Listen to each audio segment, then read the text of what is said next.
बिस्मिल्लाहिर्रहमानिर्रहीम सल्लल्लाहु अलैहि वसल्लम। अस्सलाम वालेकुम स्टूडेंट्स, क्या हाल है आपके। मैं हूं आपका टीचर काशिफ सिद्दीक और आप देख रहे हैं मेरा channel the road to math success. तो स्टूडेंट, हम अपनी एक्सरसाइज 6.4 के ऊपर काम कर रहे हैं। कुछ मसरूफियत की वजह से मैं ये वीडियो नहीं बना सका। अब इंशाल्लाह कोशिश करूँगा कि मैं डेली आपको क्वेश्चन वीडियो बना के शेयर करता रहूँ। तो आज हम एक्सरसाइज 6.4 नंबर 6.4 का क्वेश्चन नंबर 2 कर रहे हैं, जिसके कुछ पार्ट रह गए थे। तो लास्ट 2 पार्ट क्वेश्चन नंबर 2 के देखते हैं। हमारा सवाल है cos 60 cos 30 plus sin 60 sin 30। अच्छा, तो स्टूडेंट्स, हम लोगों ने cos 60 degree, cos 30 degree, sin 60 degree और sin 30 डिग्री इनकी वैल्यूज़ को with the help of table याद किया था। तो उम्मीद करता हूँ आपको टेबल याद होगा। अब cos 60 की वैल्यू अगर हम टेबल में देखें तो वो आपको मिलेगी 1/2। cos 30 की वैल्यू अगर आप टेबल में देखें तो वो मिलेगी √3/2 प्लस sin 60 डिग्री की वैल्यू √3/2 और sin 30 डिग्री की वैल्यू 1/2। तो जिस तरह टेबल में वैल्यूज़ थी वैसे ही हमने लिख दी। अब ये दोनों नंबर एक दूसरे से मल्टीप्लाई हो रहे हैं। तो 1 को मल्टीप्लाई किया √3 से, तो 1 √3 ज़ार √3। इस 2 को 2 से मल्टीप्लाई करें तो 2 2 ज़ार 4। फिर क्वेश्चन का प्लस √3 को इसी तरह 1 से मल्टीप्लाई किया तो √3 1 ज़ार √3 और 2 को 2 से मल्टीप्लाई किया तो 4। तो हमारे पास आया √3/4 प्लस √3/4। अब आप स्टूडेंट नोट करें तो ये भी फ्रैक्शन है और ये भी फ्रैक्शन है। तो जब फ्रैक्शन में वैल्यूज़ हों तो हम अपनी वैल्यूज़ का एलसीएम लेते हैं। इस 4 और 4 का एलसीएम लें, 4 और 4 का एलसीएम लें तो 2 2 ज़ार 4, 2 2 ज़ार 4, 2 1 ज़ार 2 और 2 1 ज़ार 2। यानी 2 को अगर हम 2 से मल्टीप्लाई करें तो एलसीएम क्या आएगा, 4 आएगा। इस एलसीएम को मैंने वैसे ही यहाँ पे लिख दिया 4। अब जब नीचे वाली रकमें सेम हो तो ऊपर वाली रकमें दोनों वैसे ही आ जाती हैं।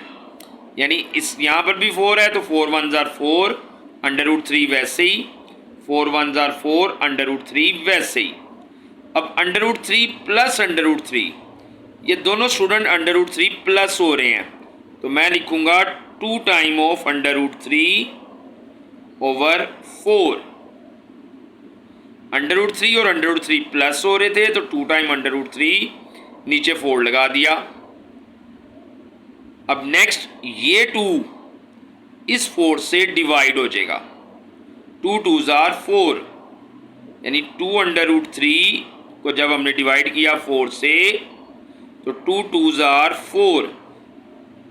तो हमारे पास आफ्टर डिवीजन जब हमने इस 2 को 4 से डिवाइड किया तो 2 2 ज़ार 4, 2 बचा। तो हमारा आंसर आया √3/2।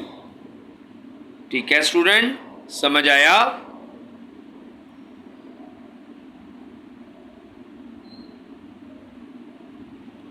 अब नेक्स्ट अगला पार्ट,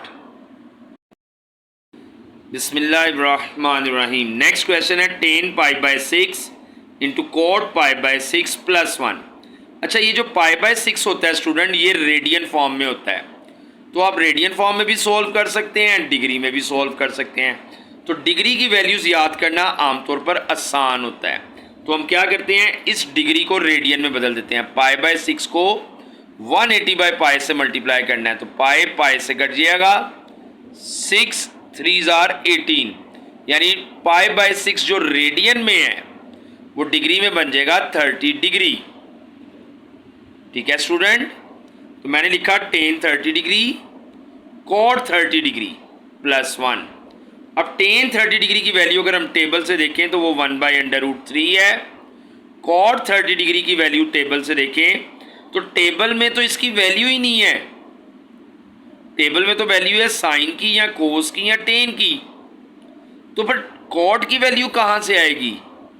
तो हमें एक बात पता है कि टेन और कॉट ये दोनों एक दूसरे के रेसिप्रोकल हैं। तो मुझे अगर टेन की वैल्यू पता होगी तो इस वैल्यू का मैं रेसिप्रोकल लूँगा तो वो ऑटोमेटिकली कोट की वैल्यू बन जाएगी। तो टेन की वैल्यू हमने लिखी 1/√3, तो इस वैल्यू का रेसिप्रोकल लिया तो वो कोट की वैल्यू बन गई √3/1, फिर प्लस 1 वैसे ही। अब नेक्स्ट देखिए स्टूडेंट, ये √3 और √3, √3 इस √3 से कट गया, 1 बचा, ये वाला 1 भी इस 1 से कट गया। तो जब हमने इस पूरी वैल्यू को कैंसिल किया तो हमारे पास 1 आया, 1 प्लस ये वाला 1, तो 1 + 1 हमारा किसके इक्वल हो गया, 2 के इक्वल। तो ये अल्लाह का शुक्र है हमारी एक्सरसाइज कंप्लीट हो गई, सॉरी क्वेश्चन नंबर 2 कंप्लीट हुआ। अब नेक्स्ट थर्ड क्वेश्चन, बिस्मिल्लाहिर्रहमानिर्रहीम। अच्छा जी स्टूडेंट, अब ये है क्वेश्चन नंबर 3, इफ sin π/4। अब sin π/4 रेडियन में है तो डिग्री में होगा sin 45 डिग्री, एंड cos π/4, तो π/4 को जब डिग्री में बदलेंगे तो cos 45 डिग्री, यानी sin 45 डिग्री और cos 45 degree equal to 1/√2। Then find the values of the following. अच्छा स्टूडेंट, हमने जब टेबल डिस्कस किया था तो हमने दो चीज़ें डिस्कस की थी कि टेबल में sin 45 और cos 45 इन दोनों की वैल्यू सेम होती हैं। sin 45 की भी वैल्यू 1/√2 होती है और cos 45 की वैल्यू भी √2 होती है। तो क्वेश्चन में यही कहा है कि जब ये दोनों सेम है तो बाकी की वैल्यूज मालूम करें। तो अब हम अपने क्वेश्चन पे आते हैं। तो क्वेश्चन हमारे पास है 2 sin 45 degree minus 2 cos 45 degree, 2 sin 45 degree minus 2 cos 45 degree. तो 2 वैसे ही sin 45 डिग्री की वैल्यू होती है 1/√2, फिर माइनस 2 cos 45 डिग्री की वैल्यू होती है 1/√2।